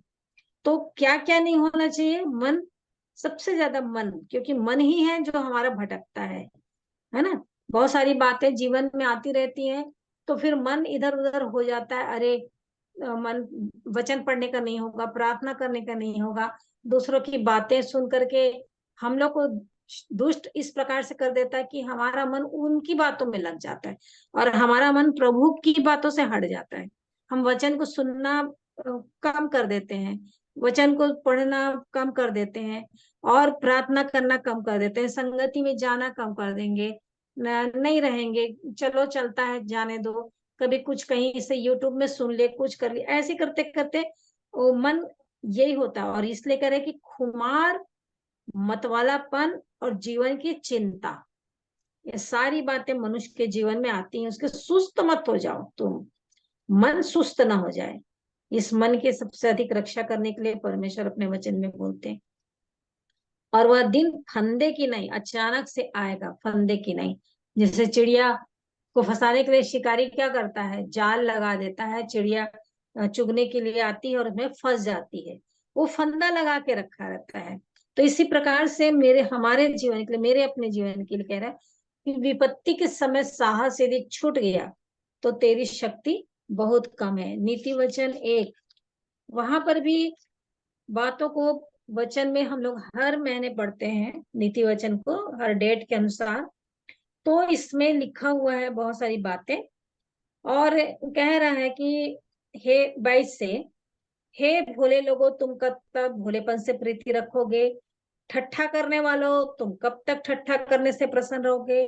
और हे मूर्खों तुम कब तक ज्ञान से बैर रखोगे? ये बहुत ही खतरनाक है। ऐसे ऐसे लोगों, भोले लोग, ठट्ठा करने वाले, मूर्ख लोग, है ना, तो इनकी कैटेगरी है। और इनके लिए परमेश्वर अपने वचन में कह रहे हैं कि तुम मेरी डांट सुनकर मन फिराओ और मैं अपनी आत्मा तुम्हारे लिए उंडेल दूंगी, मैं तुमको अपने वचन बताऊंगी। आज हर जगह किसी न किसी प्रकार से परमेश्वर अपने वचन को फैला रहे हैं, बता रहे हैं सुसमाचार। चाहे तो कहीं मीटिंग होती रहती, चाहे तो सूरज प्रेमानी जैसे आ गए वचन से बता रहे हैं, चाहे तो यूट्यूब से बहुत सारे लोग देखते रहते हैं, हम लोग जैसे संगति में आते हैं बहुत सारे लोग जुड़ते हैं। कई लोग किसी न किसी रीति से परमेश्वर के वचन को ट्रैक्स के द्वारा, टीवी के द्वारा, गांव में तो रेडियो के द्वारा, कुछ और ट्रैक और पत्रिकाओं के द्वारा, मूवीज के द्वारा वचन का प्रचार हो ही रहा है और उनकी भाषा में हो रहा है, उनकी भाषा में ट्रांसलेट करके लोग पहुंच रहे हैं कि जगत के छोर तक लोगों को पता चल जाए वचन प्रभु यीशु मसीह का। और इसलिए कह रही है मेरी डांट सुनकर मन फिराओ। आज हर जगह ऐसी ऐसी स्थिति ला के प्रभु करता है काम कि तुम किसी न किसी दिन मान जाओ, देखो, चाहे प्रेम से कभी दिखाते, कभी डांट के, कभी समस्या, कभी परेशानी, कभी कुछ न कुछ ऐसी बातें डालते हैं कि जिससे कि मनुष्य का मन फिर जाए और वो खोजने लगे। और होता भी है, जब सब कुछ से निराश हो जाता है इंसान, डॉक्टर कह देता है कि अब तो कुछ नहीं कर सकते, आप लोग प्रार्थना करो ऊपर वाले से, ऐसा कह के छोड़ देते हैं कई बार। तब फिर वो लोग खोजते हैं कि अरे कौन है, चलो भाई प्रार्थना करवा लेते हैं, तब याद आती है, मतलब इमरजेंसी में तब याद आता। शुरू से वो भूले रहते हैं, है ना। बहुत सारी बातें हैं युग में, तो कि दुष्ट लोग कितने आराम से रहते हैं, अच्छे रहते हैं, फलते हैं, गाय गाभिन रहती है, बच्चे देती हैं, सब बहुत कुछ है। और इस प्रकार से उन लोग जीते रहते हैं। लेकिन अचानक विपत्ति आती तब उनका मन लगता है कि अरे हम खोजें परमेश्वर को, उसकी राह देखें, उससे ढूंढें, उनसे पता लगाएं। नहीं तो पहले तो पूरा गूगल में खोज खाज के और अपना पूरा रिपोर्ट्स को लेकर के परेशान रहता है इंसान कि कौन अच्छा डॉक्टर है, कहाँ मैं चला जाऊं, किसको दिखा दूं, ये मेरी बीमारी कैसे ठीक हो जाएगी, ये मन ध्यान उधर लगा रहता है। लेकिन जब बाद में होश आता तब लगता है कि अरे मुझको तो पास्टर से, मेरे को नहीं तो कोई प्रार्थना करने वाले से प्रार्थना कराना चाहिए। लेकिन जो पहले से प्रभु के संगति में रहेगा ना, उसको फिर ये सारी परेशानी नहीं लगेगी। जैसे अभी इंदिरा बहन, बहुत सारे वचनों से प्रभु ने उनको संभाल लिया और वो उबर गई, निकल गई। सुनीता बहन, है ना, प्रभु को महिमा देते हुए उन्होंने अपने जीवन की सारी उन बातों पे विजय पा लिया। तो इस प्रकार से परमेश्वर अपने वचन में बता रहा, डांट सुनकर मन फिरो। वो डांटता भी है, परमेश्वर अपने वचन से भी डांटते हैं, बहुत सारी बातों विपत्ति लाकर डांटते हैं। और कह रही है कि मैं तुमको अपना वचन बताऊंगी। मैंने तो पुकारा, तुमने इनकार किया, मैंने हाथ फैलाया परंतु किसी ने ध्यान नहीं दिया, वरन तुमने मेरी सारी सम्मति को अनसुनी किया, मेरी ताड़ना का मूल्य न जाना। अब कह रहा है कि इसलिए मैं भी तुम्हारी विपत्ति के समय हंसूंगी। बहुत मौका दे रहा है, बहुत मौका दे रहा है। कई लोग क्या सोचते हैं, हम तो पी रहे हैं अभी भी हम अच्छे हैं, हमको तो कुछ होता ही नहीं है, हमारा तो खाना भी पच जाता है, हमको कोई लीवर की बीमारी नहीं, कुछ भी नहीं है। मैं सिगरेट पी रहा हूँ, मेरे को लंग्स का कोई तकलीफ नहीं है, मेरे को तो कुछ हो ही नहीं रहा है। और मैं तो कभी कभी चला भी जाता हूँ, चर्च भी चल देता हूँ, आ भी जाता हूँ, फिर तो मैं पीते ही रहता हूँ, तो अभी तो कुछ नहीं हो रहा है, मैं तो बढ़िया रहता हूँ। अरे ये सब तो बेकार बात है। ये उन लोग करेंगे जो बहुत एजेड हो गए ना, अपने घरों में बैठे रहते हैं, वो लोग करेंगे। और एक जवान जो हट्टा कट्टा अच्छा नौकरी कर रहा है, मस्त कमा रहा है, तो ये कभी सोचता ही नहीं, ना आग जाती है उसकी, ना सोचने के लिए वो अपने विचारों को करता है कि कौन है जो मेरे को इतनी सामर्थ दे रहा है और मेरे को अच्छा रखा है कि मैं अपने जीवन को उसको देख देख करके देखूं और उसकी इच्छा पे चलूं। उसका मन नहीं रहता है। और इसलिए कह रहे कि मैं भी तुम्हारी विपत्ति के समय हंसूंगी। अचानक होगा, अचानक से उल्टी हो जाएगी, अचानक से ब्लड वॉमिटिंग हो जाएगी, अचानक से खाने का मन नहीं होगा, पेट फूल जाएगा, जो भी है उसके अल्कोहल के कारण से अंदर जो भी बातें जो होती रहेंगी, कॉम्प्लिकेशन। और इसलिए कह रहे कि मैं तुम्हारी विपत्ति के समय आज हंसूंगी, जब तुम पर भय आ पड़ेगा, वरन आंधी की नाई तुम पर भय आ पड़ेगा और विपत्ति बवंडर के समान आ पड़ेगी। तब तुम संकट सकेती में फंसोगे और मैं ठट्ठा करूंगी। तुम पुकारोगे, मैं नहीं सुनूंगी।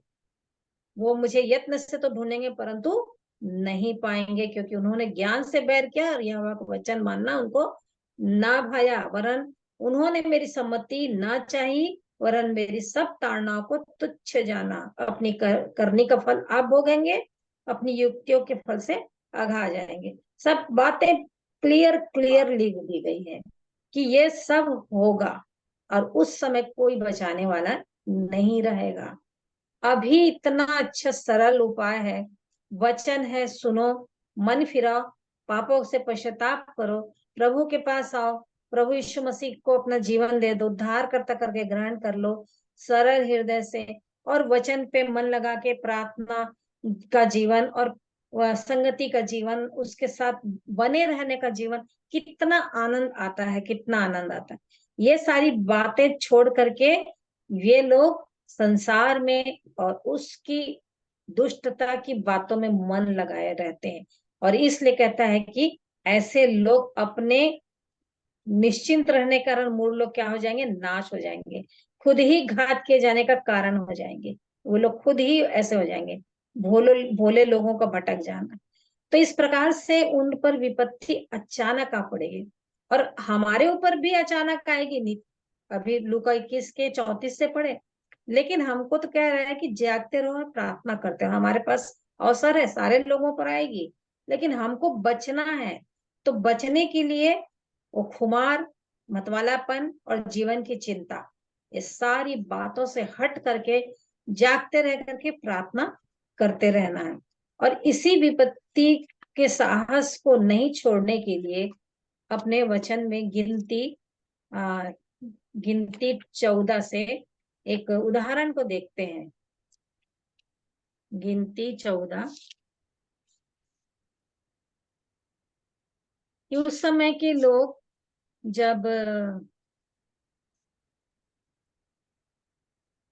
भेजे थे, प्रभु मूसा ने लोगों को भेजा था, तो वहां पर वो लोग जो गए थे उसमें से 14 का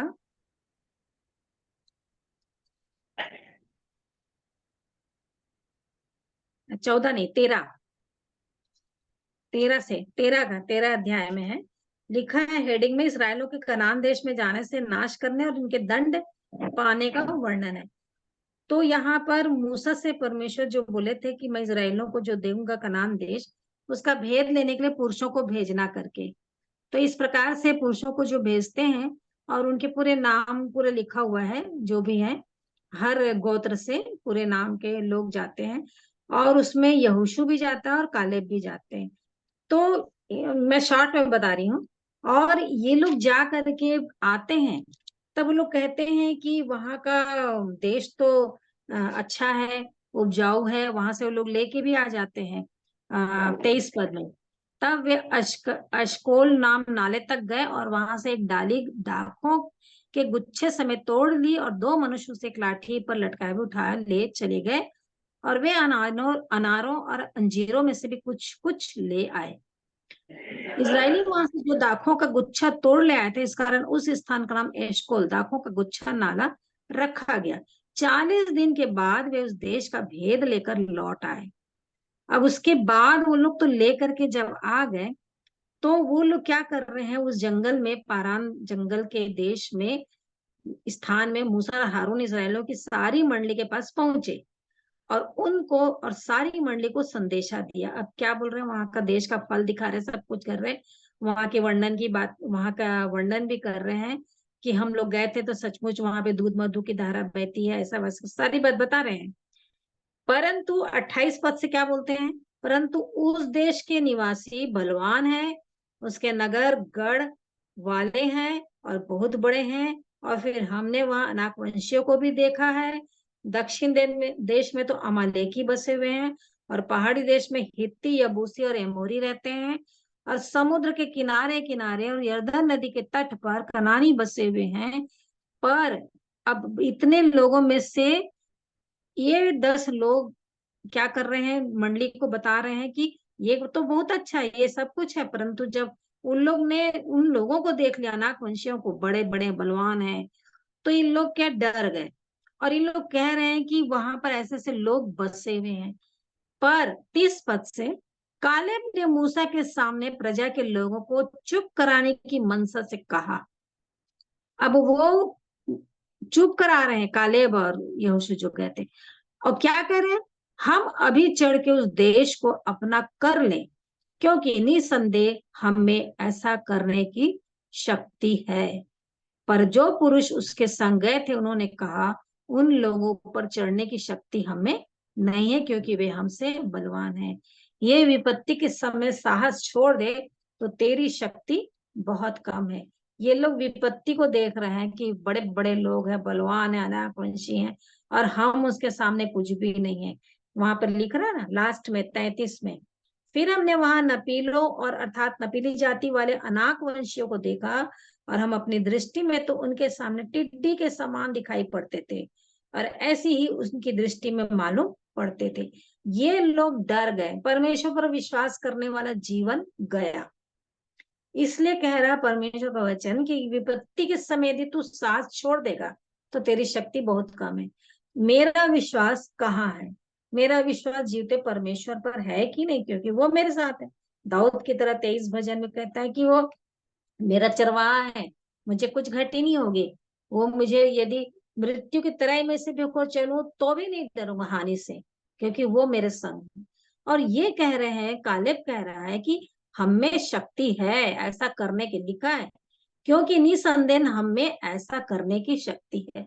वो इस बात को जान रहा है कि मेरे अंदर शक्ति है। क्यों? क्योंकि वो परमेश्वर पर विश्वास रखता था, यहोवा पर विश्वास रखता था। और यहोवा ने जब कह दिया कि मैं दूंगा, तो वो देगा। इसलिए वहां बोला कि भेज मूसा, लोगों को वहां जाकर पता करके आएंगे करके, और वे लोग गए भी। तो क्या वो परमेश्वर झूठ बोल दिया कि जाओ और वहां जो मैं देना चाह रहा हूँ ऐसे ही धोखा दे करके बोले कि नहीं? उनको मालूम है कि मैं इसको देने वाला हूँ वहां का, ये लोग पूरा सर्वे करके आ जाए। और आए भी, लेकिन वहां के लोगों को देख के डर गए। आज ऐसा ही होता है, हमारे सामने कोई लंबा चौड़ा हट्टा कट्टा आ जाएगा तो हम लोग डर जाएंगे, अरे बाप रे क्या हो गया, कैसे आ गए इतना लाठी वाठी लेकर के। तो एलिशा गेहजी के साथ भी हुआ है। उनकी आंखों को आंख को अंधा कर दे गेहजी, दिखता नहीं है। फिर बाद में खोल दे बोलता तो देख लेता है कि अरे हाँ ये तो अग्निमय रथ है। तो वैसा ही होता है कि लोग, दाऊद भी, गोलियत इतना ऊंचा लंबा, लेकिन वो छोटा उसकी दृष्टि में, तो वो एकदम बोलता है ऐसी है। तो लेकिन उसका विश्वास लिखा पहला शामिल 17 में कि वो, मैं परमेश्वर यहोवा के नाम से आता हूँ जिसको तू ललकारा है। उसको मालूम था मेरे पास कुछ नहीं है, छोटा सा पत्थर लिया, 5 पत्थर चुन के। वो उस पर विश्वास नहीं कर रहा था कि पत्थर से मारूंगा तो मर जाएगा, नहीं, लेकिन उसको परमेश्वर पर विश्वास था। ऐसा ही यहोशू कालेब, क्योंकि देखे कितनी अच्छी बात लिखी है यहीं पर 14 के 24 में। परंतु इस कारण से कि मेरे दास कालिब के साथ और ही आत्मा है, उसने पूरी रीति से मेरा अनुकरण किया है, मैं उसको उस देश में जिसमें वह हो आया है पहुंचाऊंगा, और उसका वंश उस देश का अधिकारी होगा, उसके साथ साथ उसका वंश भी होगा। तो उसने, मेरे दास कालेब के साथ और ही आत्मा है। वाकई में कालेब के अंदर ऐसी वाली आत्मा थी जो परमेश्वर पर विश्वास पूरी रीति से, वो डर नहीं लगा। वो कहता निसंदेह हमें ऐसा करने की शक्ति है, हम अभी चढ़कर देश को अपना कर लेंगे। बिल्कुल हमको भी किसी भी मनुष्य को देखकर डरना नहीं है, किसी भी विपत्ति को देख के डरना नहीं है। कोई भी समस्या, परेशानी, बीमारी, कुछ भी होते रहे, कुछ भी होता रहे जीवन में, डरना नहीं है। और वो है कि हमको केवल क्या करता है मालूम, डराता रहता है। और लिखा है जो पुरुष उसके साथ गए थे उन्होंने कहा कि हमारे, उन लोगों पर चढ़ने की शक्ति हमें नहीं है क्योंकि वो हमसे बलवान है। ये लोग अपने को देख रहे हैं और परमेश्वर के हाथ को नहीं देख रहे हैं, ना परमेश्वर के विश्वास के परमेश्वर पे विश्वास के जीवन को देख रहे हैं। और उसके बाद 14 अध्याय में तो बहुत सारी बातें हैं, बहुत सारी बातें हैं कि वो कैसे वो लोग तिरस्कार किए, बलवा किए, बहुत बहुत सारे बातों को परमेश्वर वचन में दिखाए हैं।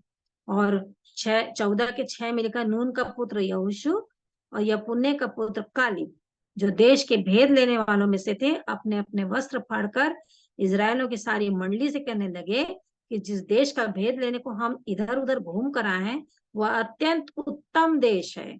यदि यहोवा हमसे प्रसन्न है तो हमको उस देश में जिसमें दूध और मधु की धाराएं बहती हैं पहुंचाकर उसे हमें दे देगा।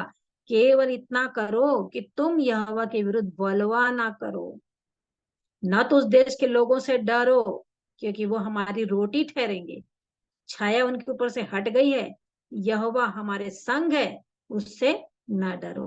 और ये लोग उनको, उसको पत्थर मारने के लिए मंडली उठ गए थे। कैसे लोग हैं जो, जिन लोगों को परमेश्वर निकाल के इतने उस जंगल के रास्ते में लेकर आया, आश्चर्य कर्म दिखा दिखा, खिला खिला करके, बादल और आग का खंभा, किसी चीज की कमी नहीं, वस्त्र पुराने नहीं, जूतियां नहीं फटी, सब कुछ परिपूर्णता से देते हुए, पानी मिल रहा, खाना मिल रहा है, सब मिल रहा है, फिर भी अपनी आंख के सामने लाल सागर देख लिए तो भी से ये लोग विश्वास में नहीं। बहुत वचन में तो, भजन संहिता में बहुत सारी जगहों में लिखा हुआ है, उसके भूल गए, प्रतीति नहीं की, उसके कामों को भूल गए, उसको तुच्छ जाने, उसके आज्ञा को नहीं माने, बहुत बातें लिखी, बहुत बातें लिखी। और ये इसलिए यहोशू और कालेब कहते हैं कि तुम यहोवा के विरुद्ध इतना करो कि तुम बलवा मत करो, और ना डरो, ना उस यहोवा हमारे संग है बता रहे हैं उन लोग, फिर भी उन लोग नहीं मान रहे, चिल्ला रहे हैं, चिल्ला रहे हैं। लिखा है सारी मंडली चिल्ला उठी इनको पत्थरवा कर। तो सच में ये यहोशू और कालेब की तरह ही इसमें मेरी और कि इसके अंदर और ही आत्मा वास करती है, और उसने पूरी रीति से मेरा अनुकरण किया। मतलब परमेश्वर ने जो कहा उसने उन दोनों ने किया, इसलिए उन दो व्यक्ति ही वहां पर पहुंचने पाए। मेरे जीवन के लिए भी ये सीखने वाली बात है कि विपत्ति के समय साहस ना छोड़ो, नहीं तो मेरी शक्ति बहुत कम है। अब मेरे को तो जानना है मेरा शक्तिवान, मेरा सर्वशक्तिमान परमेश्वर मेरे साथ है, मेरा प्रभु यीशु मसीह मेरे साथ है। शक्तिमान से भी सर्वशक्तिमान है वो महान परमेश्वर, है ना, प्रभु यीशु मसीह।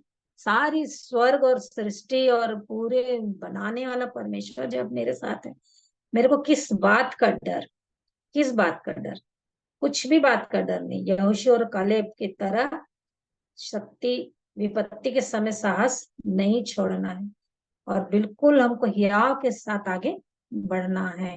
प्रभु हम सबकी सहायता करे। प्रभु ने इस वचन के द्वारा मेरी भी सहायता की कि वाकई में उसकी बातों को सुनना है, नहीं तो विपत्ति के समय वो हंसेगी बुद्धि, नीति वचन एक के अनुसार। और ऐसी भयानक विपत्ति है कि कोई लोग बोलते हैं डाकू कैसे किया, डाकू तो बपतिस्मा नहीं लिया वहां पर ऐसे। तो उसका समर्पण, उसका ये, उसका सुनना, उसका जीवन वो खुद जानता है, और उसने प्रभु पर उस समय विश्वास करी। हमारे सामने हम लोग क्या बोलेंगे, क्या हम लोग को तो रोज रोज वचन मिल रहा है, दूसरे लोगों को भी मिल रहा है। बहुत सारे लोग जाते हैं जब मीटिंग होती है, कोई भी प्रभु का दास आता है, पूरे लोग, बहुत सारे लोग जाते हैं, और हर जगह में होता है तो हर जगह के लोग जाते हैं। अभी भी डेली होता रहता है ना, लोग जाते रहते हैं, प्रभु के दास लोग आते हैं, संगति करते हैं, और कन्वेंशन चलता रहता है। तो लोग के अंदर ये नहीं कि हमको नहीं मालूम, मालूम है, मन नहीं लगता, विश्वास नहीं होता। आश्चर्य कर्म देखने जैसे भीड़ जाती थी ना देखने के लिए, बस वैसे ही उस समय के लोग जैसे थे वैसे ही अभी भी होता है कि कहाँ आश्चर्य कर्म हो रहा है, कौन ठीक हो रहा है, कैसे होता है, यही सब देखने जाते। लोग अपने जीवन के लिए सचेत नहीं रहते। तो ऐसा होगा कि विपत्ति जब आएगी अचानक, लिखा है 29 में नीति वचन में, जो बार बार डांटे जाने पर भी हट करता है वो अचानक नाश हो जाएगा। बार बार चिताया जा रहा है, बताया जा रहा है, प्रभु दया करते हैं, बीमारी से अच्छा कर देते हैं, अब तो ये वापस आ जाएगा, अब तो ये मन फिरा लेगा, लेकिन फिर वही, फिर उसी दशा में चला जाता है इंसान। वो सोचता है कि अब तो मैं अच्छा हो गया, क्या पूछना, अब क्या करना, इसलिए अपने मनमानी करता रहता है। प्रभु हम सब की सहायता करे कि सच में हम लोग भी विपत्ति के समय साहस ना छोड़े, नहीं तो हमारी शक्ति बहुत कम है, और परमेश्वर है जो हमें शक्ति देते हैं, क्योंकि लिखा है शक्ति उसी को से मिलती है ना। तो वही शक्ति देते हैं, वही बल देते हैं, और हमारा बल हमारा परमेश्वर है। प्रभु हम सबकी सहायता करें। आइए प्रार्थना में जाएंगे। प्रेमी अनुग्रहकारी दयालु पिता परमेश्वर, प्रभु यीशु मसीह के नाम से आपके अनुग्रह के सिंहासन के निकट आते धन्यवाद देते हैं प्यारे प्रभु जी आज के दिन के लिए। आपने हमारी सहायता की, मेरी भी आपने सहायता की प्रभु जी, पवित्र आत्मा परमेश्वर, कि आपने बताया प्यारे प्रभु कि अचानक विपत्ति आएगी, और बुद्धिमान विपत्ति को आती देकर छिप जाता है, लेकिन भोले लोग आगे बढ़ते हैं और हानि उठाते हैं। बहुत सारे लोगों के जीवन में विपत्तियां आती हैं प्रभु जी, और वे बेफिक्र रहते हैं, लेकिन बाद में वो आपको पुकारते हैं और देखते हैं प्रभु जी। लेकिन धन्यवाद हो प्यारे प्रभु, हमारे लिए आपने ऐसी योजना बनाई कि हम आपको पहचाने।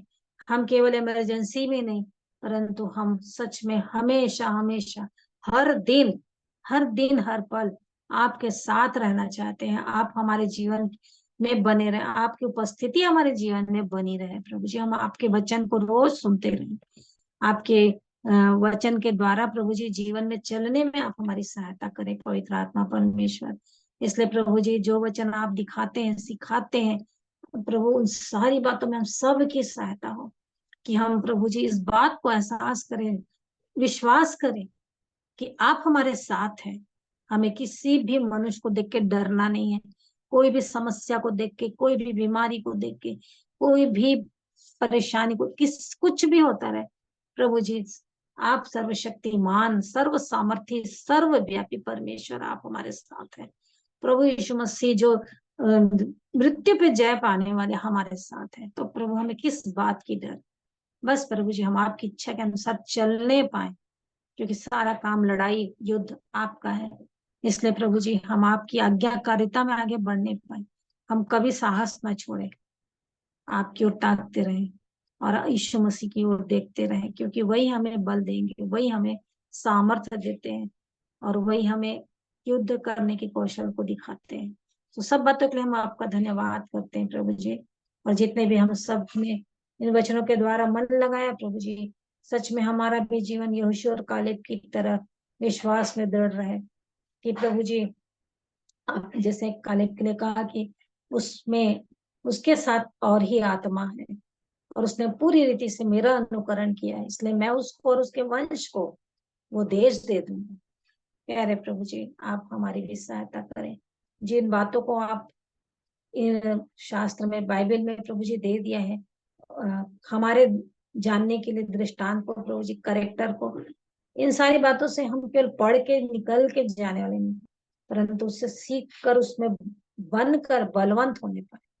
सो प्रभु हमारी सहायता करें। सारी बातों के लिए धन्यवाद करते हुए रात्रि में भी हमारी सहायता करें प्रभु जी, और जब हम जागे दोपहर में, रात के पहर में, तो भी हम आपके साथ बने रहे। धन्यवाद से विनती यीशु मसीह के नाम से मांगते हैं, आमीन। आप सब लोग को जय मसीह की, शालोम। जय मसीह की शान। अमन, अमन आ गए तो अमन के हाथ में देती हूँ। जी जी। तो आइए हम प्रभु की प्रार्थना एक साथ कर लेंगे। जी। अपना माइक साहब ऑन कर सकते हैं।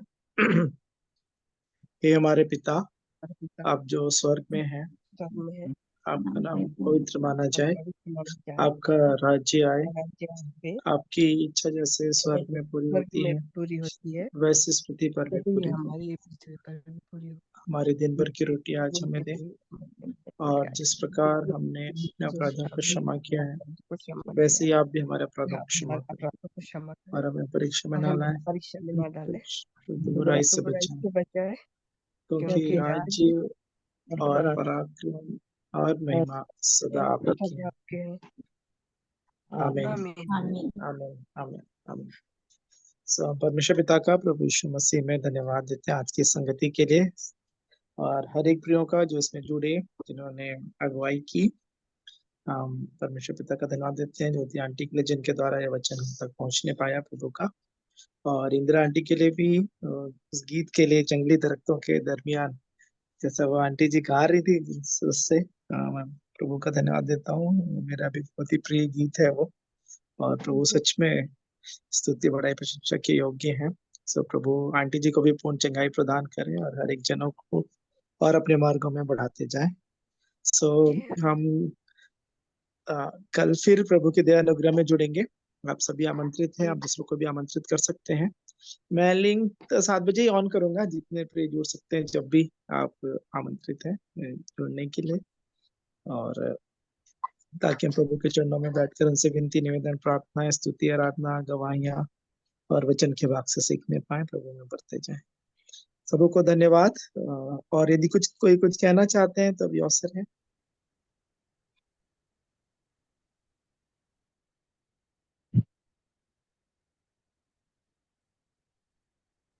यदि नहीं तो फिर हम मीटिंग एंड करेंगे।